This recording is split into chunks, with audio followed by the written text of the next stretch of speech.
देश के लिए जिसने विरास को ठुकराया था, त्याग विदेशी धागे को खुद ही चरखा चलाया था, देश का था अनमोल रतन वो जिसने महात्मा कहलाया था। बिल्कुल हम सब जानते हैं, पूरा देश जानता है कि आज महात्मा गांधी का जन्मदिन है, यानी 2 अक्टूबर है। साथ ही साथ एक और क्रांतिकारी का, है ना, क्रांतिकारी तो हम नहीं कह सकते हैं, लेकिन बहुत अच्छे लीडर का आज ही के दिन जन्म हुआ था, जिनका नाम था लाल बहादुर शास्त्री, है ना। तो थोड़ा सा लाल बहादुर शास्त्री के बारे में हल्का सा जानते हैं, उसके बाद हम लोग चलेंगे गांधी के टॉपिक पर, ठीक है। लाल बहादुर शास्त्री का जन्म आज ही के दिन यानी 2 अक्टूबर 1904 ईस्वी में हुआ था, उत्तर प्रदेश में, ठीक है। ये बात याद रखिए। उनका मृत्यु, उनका मतलब वो उनका जो डेट हो गया था वह 11 जनवरी 1966 ईस्वी को रसिया में डेट हो गया था, हाँ। उत्तर प्रदेश के मुगल सराय में उनका जन्म हुआ था। चलिए ये मतलब थोड़ा सा ये बात भी हम जान गए, क्योंकि आज महात्मा गांधी के साथ साथ उनका भी जन्मदिन है। चलिए आज हम मेन टॉपिक महात्मा गांधी जी को लेकर आए हैं, है ना। बहुत ही इंपॉर्टेंट टॉपिक है और पूरा वीडियो देखिएगा, बहुत इंपॉर्टेंट है और बहुत बेहतरीन टॉपिक है ना। अच्छा लगे तो लाइक करिएगा, सब्सक्राइब करिएगा और शेयर भी करिएगा।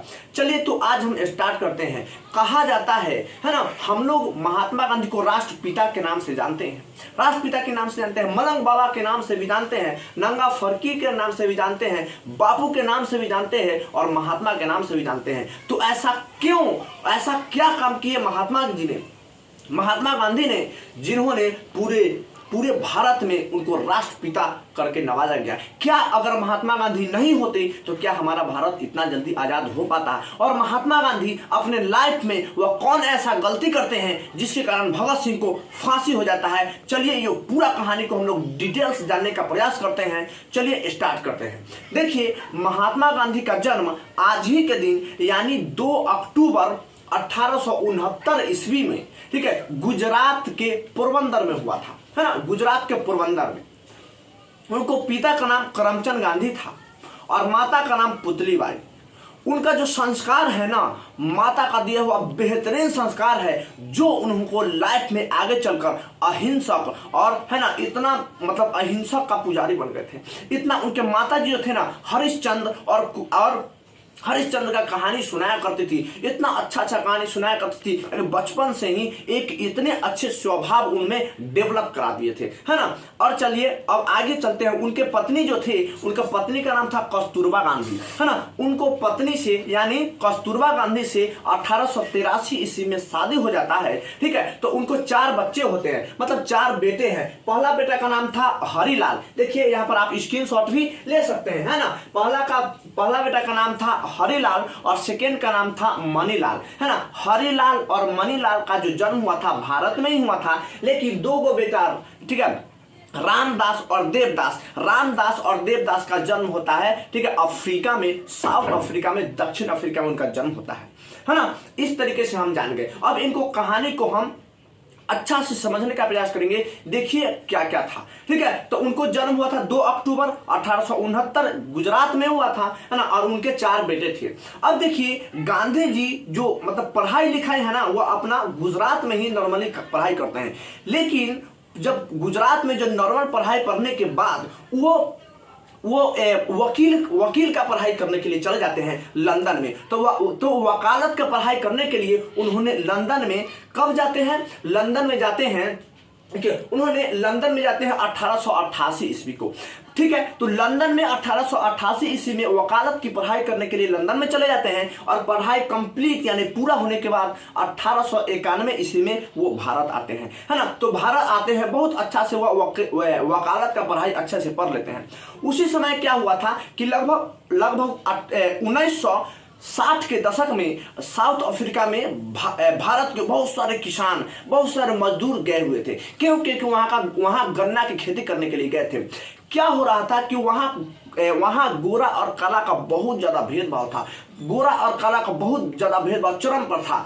वहाँ का लीडर, है ना, मतलब वहाँ जो किसान के लीडर थे वह थे, है ना, उनका नाम था तो उनका नाम था दादा अब्दुल्ला, है ना। तो दादा अब्दुल्ला, तो क्या होता है कि जो भारत का जो किसान जाते हैं ना वहां, तो उनको बहुत ज्यादा अपमानित होना पड़ता है, मतलब वहां बहुत ज्यादा भेदभाव होता है ना। तो दादा अब्दुल्ला जो थे वह गांधी जी से कहते हैं कि आप अफ्रीका आइए, आप दक्षिण अफ्रीका आइए, ठीक है, दक्षिण अफ्रीका आइए, जो हमारे यहाँ भारत मजदूरों के साथ जो अत्याचार हो रहा है उस पर केस लड़ने का काम करिए। क्योंकि वो दादा अब्दुल्ला जान चुके थे कि गांधी जी जो थे वह क्या पर क्या थे, वह वकालत पर क्या थे, तो ये अच्छा केस लड़ सकते हैं, है ना। तो उन्हीं के कहने पर दक्षिण अफ्रीका गांधी जी चले जाते हैं। दक्षिण अफ्रीका जाते हैं 1893 ईस्वी में। जब दक्षिण अफ्रीका जाते हैं तो वह जो हवाई जहाज से जाते हैं, हवाई जहाज का नाम रहता है एसए सफारी।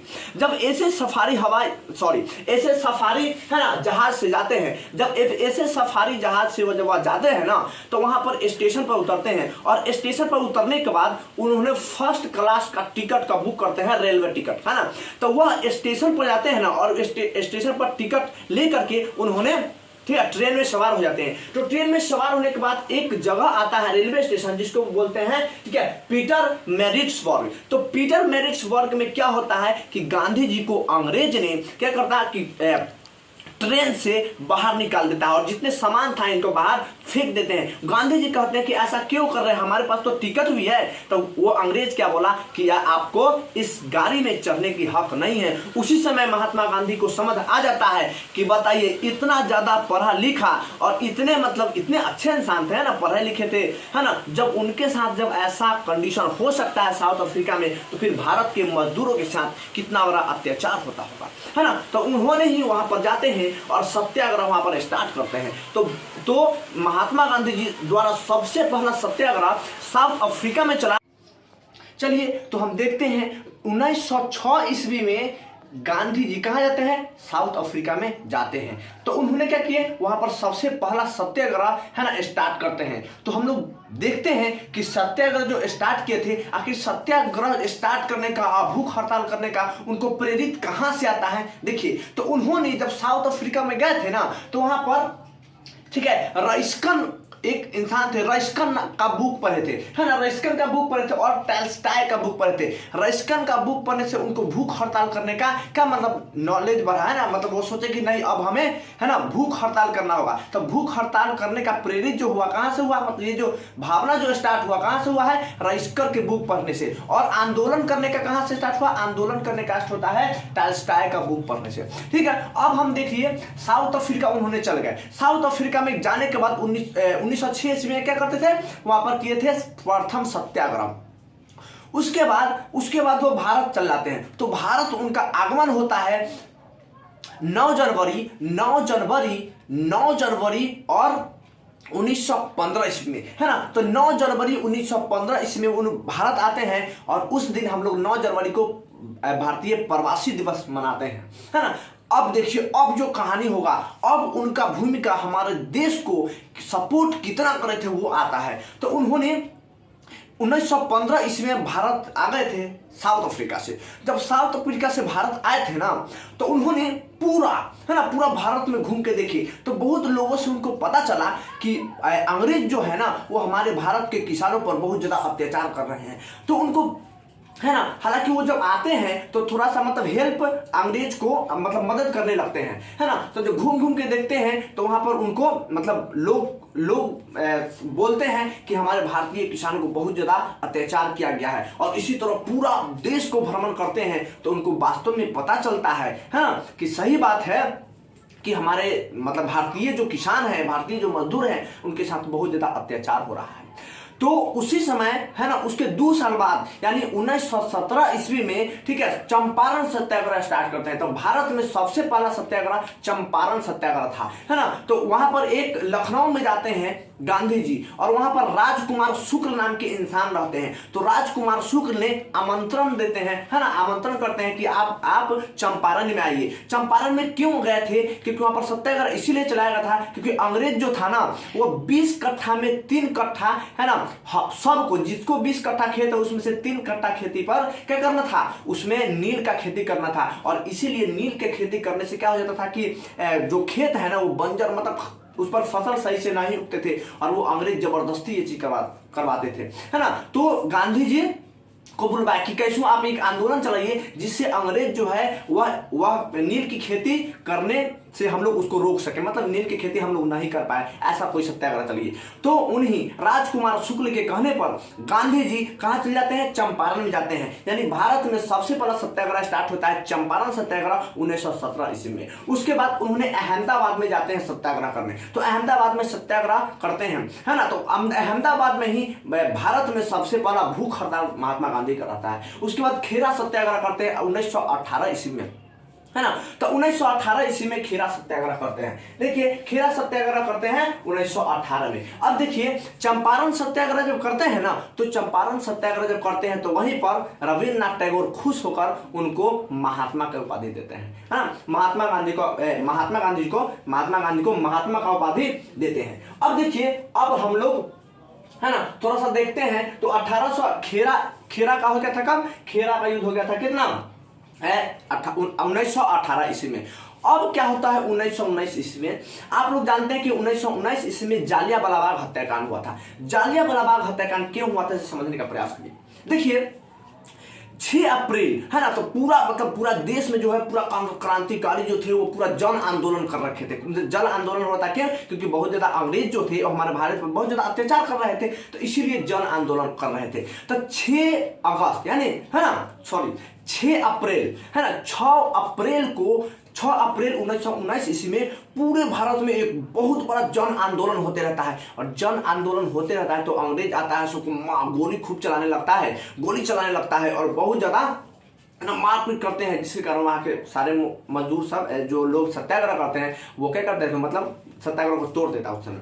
फिर आता है उसी 9 अगस्त आ जाता है। फिर 9 अगस्त को भी बहुत ज्यादा सत्याग्रह, है ना, हो रखा था, है ना। फिर 9 अप्रैल को, और फिर 10 अप्रैल को भी सत्याग्रह होता है। तो 10 अप्रैल का सत्याग्रह इतना भयानक सत्याग्रह हुआ था पूरे देश में, और उसको कौन, गांधी जी सपोर्ट भी करे थे, है ना। तो पूरे देश में सत्याग्रह हुआ था 1919 ईस्वी में 10 अप्रैल को। तो जब सत्याग्रह होता है ना, तो वहां पर सत्याग्रह होता है तो वहां पर क्या होता है कि वहां उस सत्याग्रह में, जैसे पंजाब में एरिया हुआ है ना, पंजाब के एरिया में बहुत भयानक सत्याग्रह हो रहा था। तो पंजाब के वहीं पर नेता थे जिसका नाम था डॉक्टर सत्यपाल और डॉक्टर किचलू। तो डॉक्टर सत्यपाल और डॉक्टर किचलू को अंग्रेज पकड़ के ले जाता है जेल में, है ना। 10 अप्रैल को ये घटना है। 10 अप्रैल को क्या होता है, मतलब जेल में 10 अप्रैल को, है ना, उनको जेल में रख देते हैं। तो 1919 में तो जेल में रख देते हैं ना, इससे पूरा भारत पूरा आक्रोश हो जाता है और बहुत ज्यादा सत्याग्रह होने लगता है ना। तो उन्हीं को यानी डॉक्टर सत्यपाल और डॉक्टर किचलू को, है ना, मतलब किस तरीके जेल से निकाला जाए, उसी लिए 13 अप्रैल 1919 ईस्वी को जालियांवाला बाग है अमृतसर, है ना, जालियांवाला बाग अमृतसर पंजाब में है। जालियांवाला बाग में लोग जन आंदोलन मतलब बैठ के विचार कर रहे थे, और वैसाख का समय था पंजाब में, है ना, वैसाख का समय था, मेला वगैरह लगा हुआ था। तो उसी समय क्या होता है, जन आंदोलन आराम से लोग आराम से कर रहे थे। उसी समय अंदर से अंग्रेज लोग नीति बना लिए कि अब भारत के कोई भी लोग अगर एकजुट होकर के अगर बातचीत करते हैं उसको उड़ा दिया जाएगा, है ना। तो इसीलिए मतलब लोगों को पता नहीं था, भारत के लोग एक उनको जनरल डायर को मैसेज भिजवा देते हैं कि मतलब जलियांवाला बाग में बहुत सारा लोग बैठा हुआ है, मतलब मीटिंग कर रहे हैं। तो एकाएक जनरल डायर आता है और जलियांवाला बाग एक मतलब बाउंड्री रहता है, चारों तरफ से दीवार से घिरा होता है, बीच में कुआं होता है, और उसी एक ही गेट होता है, उसी गेट से जनरल डायर अंदर प्रवेश करता है और पूरे भारतीयों पर निहत्था गोलियां चलवाने लगता है, और गोलियां चलवाने से हजारों भारतीय की मौत हो जाते हैं, है ना। तो उसी में एक उधम सिंह थे, उधम सिंह बच जाते हैं, छोटा थे उधम सिंह, और वही उधम सिंह जाकर जनरल डायर को क्या करते हैं, है ना, मतलब गोली से लंदन में जाकर मार देते हैं। पता है ऐसे वीर, है ना, योद्धा हुए हमारे देश में जो बदला भी लेने का काम किए हैं। तो इसीलिए, है ना, 1919 ईस्वी में क्या था, जालियांवाला बाग हत्याकांड हुआ था। वही जालियांवाला बाग हत्याकांड को जांच करने के लिए एक हंटर कमेटी का गठन किया गया था, है ना। तो चलिए हंटर कमेटी, उसी 1919 ईस्वी में क्या हुआ कि अंग्रेज द्वारा रॉलेट एक्ट लाया गया था। रॉलेट एक्ट क्या था कि रॉलेट एक्ट में ऐसा कानून था जो अंग्रेज बना दिया था कि ना कोई वकील रखेगा, ना कोई दलील देगा, है ना, उसको मतलब कुछ भी सुनेंगे नहीं, डायरेक्ट शक के आधार पर उसको पकड़ लिया जाएगा, है ना। शक के आधार पर उसको पकड़ के और जेल में रख दिया जाएगा। तो गांधी जी इस कानून को काला कानून कहे थे और पूरा गांधी जी इसका विरोध करते हैं और पूरे देश में इसका जन आंदोलन छेड़ देते हैं। पूरे देश में जन आंदोलन है ना छेड़ देते हैं, ठीक है, रॉलेट एक्ट के लिए पूरे जन आंदोलन छेड़ देते हैं। और 1920 ईस्वी में इन्होंने है ना इन्होंने एक आंदोलन चलाते हैं जिसका नाम है असहयोग आंदोलन है। तो 1920 ईस्वी में इन्होंने असहयोग आंदोलन स्टार्ट करते हैं। अब देखिए, अब 1930 ईस्वी का एक कहानी है, गोलमेज सम्मेलन था। उस समय जो गवर्नर था वो मिंटो था, है ना। तो उस समय क्या होता है कि मिंटो और गांधी जी के बीच समझौता होता है। गांधी जी को क्या कहते हैं मिंटो कि आप जाइए लंदन, है ना, क्योंकि लंदन में बैठक होता है। तो यहाँ से गांधी जी का बुलावा आता है कि आप मिंटो जाइए, सॉरी आप लंदन जाइए, है ना, मिंटो लंदन जाइए। तो गांधी जी जाने से मना कर देते हैं। क्यों?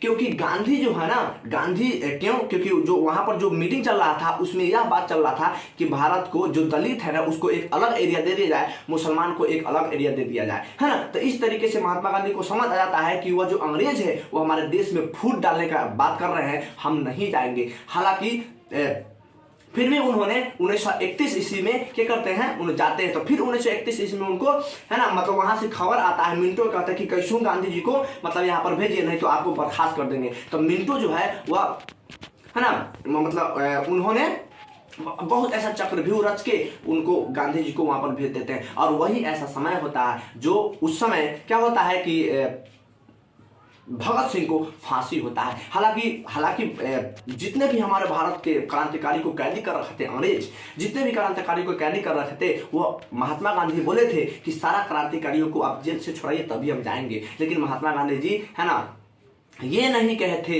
कि मतलब जो भगत सिंह है उसको भी छोड़ाइए। हालांकि मिंटो ये भी ऑफर दिया था कि अगर आप बोलिए भगत सिंह को हम छोड़ देंगे, लेकिन वो आगे से ऐसा काम ना करे, ठीक है। लेकिन ये बात गांधी जी इनकार कर देते हैं, कहते हैं कि क्या पता वो आगे से क्या करे या ना करे, हम इसका मतलब रिस्क नहीं लेते हैं। इसी कारण छोड़ देते हैं उनको जेल में ही और वो डायरेक्ट चल जाते हैं लंदन में, जिससे कोई ऐसा लीडर नहीं था जो इनको बचा पाते, है ना। और इसीलिए उनको क्या हो जाता है मतलब फांसी दे दिया जाता है, ठीक है।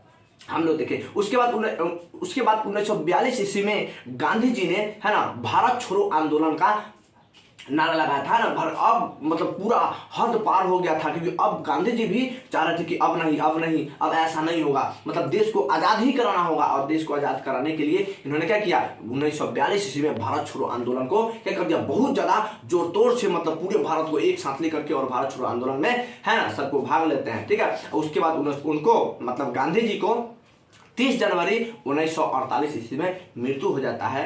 चलिए, अगर वीडियो अच्छा लगा था लाइक करें, सब्सक्राइब करिएगा। Thank you.